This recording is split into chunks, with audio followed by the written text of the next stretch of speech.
తాకట్లో ఉన్న మీ బంగారాన్ని విడిపించి ఆ రోజు ఆన్లైన్ రేటుకి కొంటాం. Sharma gold company. ఇంకొక ప్రశ్న, బహుశా ఇదే సాఫ్ట్వేర్ వాళ్ళు అడిగి ఉంటారు నన్ను, వాడి పేరు చెప్పలేదు కానీ, సూర్యాస్తమయం తర్వాత ఎందుకు స్నానం చేయకూడదు? ఇది ప్రశ్న. చాలా అందమైన ప్రశ్న. మరి ఇన్నిసార్లు మీరు కార్తీక పురాణం వినుంటారు కదా. కార్తీక మాసంలో ఎక్కడ పడితే అక్కడ ఉపన్యాసాలు గుళ్ళో ఉంటాయి, టీవీల్లో ఉంటాయి. ఎవళ్ళు మరి కార్తీక స్నానము చెప్పేటప్పుడు స్నాన విధి గురించి ఎవళ్ళు చెప్పలేదా?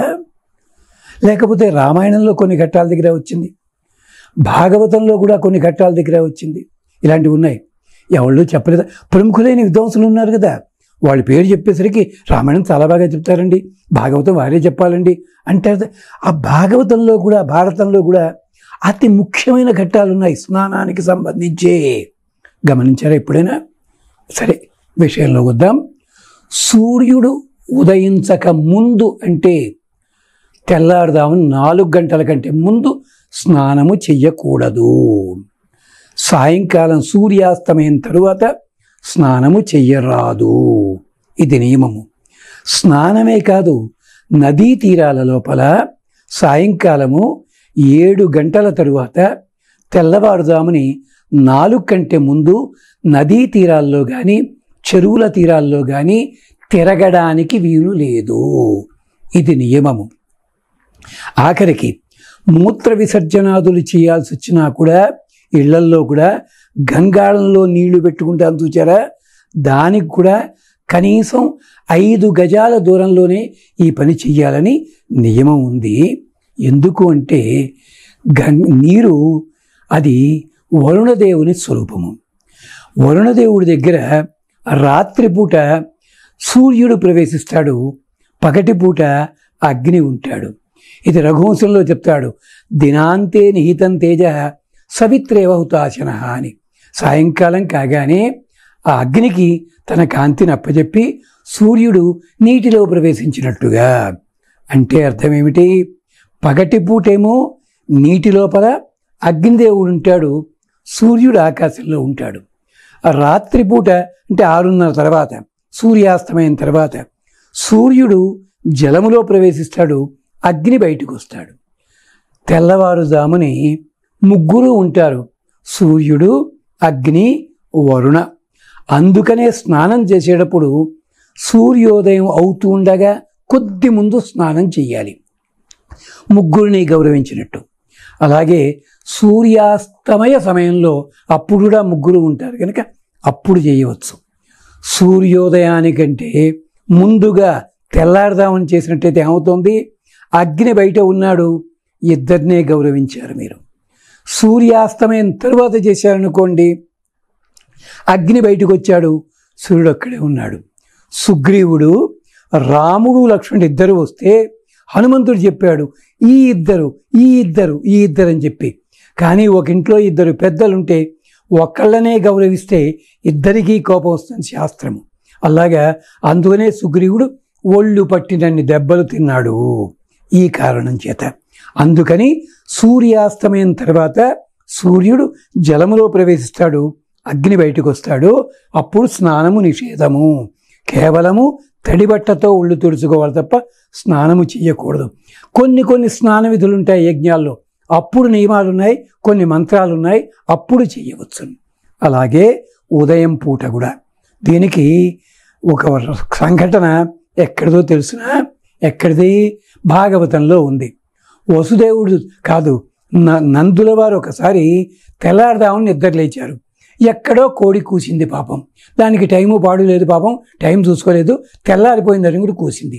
ఈ మహానుభావుడు తెల్లారిపోయింది కాబోలని చెప్పి గబగబా, ఆ రోజుల్లో అలా ఉండేవారులేండి, గబగబా యమునా నది ఒడ్డుకి వెళ్ళాడు, స్నానం చేశాడు, మునిగిపోయాడు, మళ్ళీ రాలే. ఎంతసేపటికి రాడే, ఏమైంది ఎవడికి తెలియటల్లా. కృష్ణుడు అప్పటికి చూశాడు, పెడతాడు, గుర్తుపట్టాడు, నీటిలోకి వెళ్ళాడని. వెంటనే కృష్ణుడికి 6 ఏళ్ళు ఉంటాయి. లోపలికి వెళ్ళి పాతాళలోకానికి, వరుణలోకానికి వెళ్ళి అక్కడున్నాడు నందుడు. వరుణదేవుడికి చెప్పి క్షమార్పణ చెప్పి, అయ్యా మా నాన్నకి తెలియకొచ్చాడండి అంటే వరుణదేవుడు అన్నాడు, మీ నాన్నని తీసుకొస్తే నువ్వు వస్తావు కదా అని తీసుకొచ్చానయ్యా, మీ నాన్నని నేను చంపలేదు, జాగ్రత్త అని చెప్పి గుర్తు చేశాడు కృష్ణుడికి.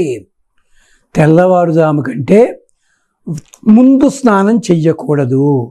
ఇది మరి భాగవతం ఉపన్యాసాలు చెప్తున్నారు, ఎవరైనా చెప్పారండి? చెప్తున్నారా? మనకెక్కడ ఒప్పుకండి, టైం లేదు. ఇలాంటిదే మహాభారతంలో ఉంది. లక్క ఇల్లు కాలిన తర్వాత పాండవులు కుంతీదేవి నడుస్తూ వెళుతున్నారు.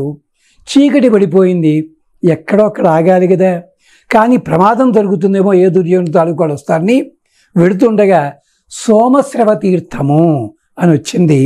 ఆ గట్టు మీద నడుస్తున్నారు వాళ్ళు. వెంటనే అంగారపనుడనే గంధర్వుడు ఎదురయ్యి, ఎవడ్రా సాయంకాల పూట జలాశయాల మీద అధికారం మాది, మీరెవడ్రా వచ్చేది, వీడు స్నానం చేయలే అని చెప్పి యుద్ధం ప్రకటించాడు. యుద్ధం చేశాడు.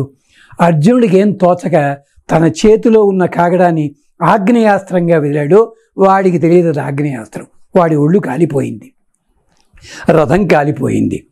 అప్పుడు తెలుసుకుని క్షమార్పణ చెప్పుకుని ఇతనికి ఆగ్నేయాస్త్రం తాను నేర్చుకుని ఇతనికి ఒక విద్య, చాక్షుషీ విద్య అన్నది ఇప్పచెప్పి అప్పుడు అర్జునుడు అడిగాడు, ఏమయ్యా ఎందుకు మమ్మల్ని ఎదిరించావు? చెప్పాడు, నాయన సాయంకాలాల వేళ నీటి ప్రాంతంలో తిరగద్దని శిక్షావళిలో ఉంది, నదీ తీరాల్లో తిరగద్దని. అందుకనే ఒకప్పుడు పడవలు రాత్రిపూట తిరిగేవి కాదు, రాత్రిపూట తిరగడానికే లాంచీలు ఉండేవి, పగటిపూట పడవల మీదే వెళ్ళేవారు. ఎన్ని నియమాలండి, అన్నీ తగలబెట్టుకున్నాం మనం. అందుకని దయచేసి స్నానం చెయ్యకండి. దీనికి కథ యజుర్వేదంలో ఉంది. ఆఖరికి ఒక చిన్న బిట్టు చెప్పి ముగించుకుందాం. అర్జునుడు తీర్థయాత్ర చేస్తూ కాశీనగరం వెళ్ళాడు. కాశీ నుంచి బయలుదేరిపోవాలి. చటుకుని చూస్తే తిది మారిపోయింది, వెళ్ళిపోవాలి. గంగలో స్నానం చేయలే. రాత్రి 9. ఏం చేయాలి? మనమైతే నెత్తిమీద నీళ్ళు అనుకుని అలహాబాద్లో ఎక్కడో నీళ్లు పట్టి గంగతీర్థం పట్టుకొచ్చి ఇస్తున్నాం దుర్మార్గంగా. అర్జునుడు నిలబడి, తాతమ్మ బాగున్నావా అని పలకరించాడు గంగని. గంగ కుళ్ళు మండిపోయింది. నన్ను తాతమ్మ అంటావేంటో దుర్మార్గుడా, నాకు 30 ఏళ్ళు కూడా లేవు. లేదమ్మా, మీ అబ్బాయే కదా భీష్మాచార్యుల వారు, మా తాతగారు అవుతారు, ఇది నువ్వు తాతమ్మవే కదా అన్నట్ట. ఓరి మునిమనవాడా నీళ్ళలోకి రా అందిట ఆవిడ. రాత్రి కూడా స్నానం చేయకూడదు కదమ్మా అన్నాడు. అర్జునుడిని గంగాదేవి మెట్టు ఎక్కి వచ్చి స్నానం చేయించి కానుకలిచ్చింది. ఇది విశేషం. ఇది మనకి మహాభారతంలో ఉంది. విజయ విలాసం అనే తెలుగు ప్రబంధంలో కూడా చెప్పారు. అందుకని స్నానము నిషేధము. ఇతర దేశాల్లో పాపం పొద్దున్నే వాళ్ళకి స్నానాలు కుదరవు, అందుకని చేస్తారు. దానికి కూడా కార్తీక పురాణం లాంటిలో చెప్పారు.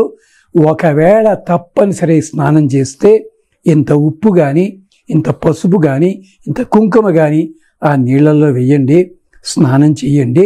దేవతల గురించి 11 సార్లు ఒక మంత్రం చదువుకోండి, దోషం పోతుంది. ఇది దీని వెనకాలన్న కథ. స్వస్తి.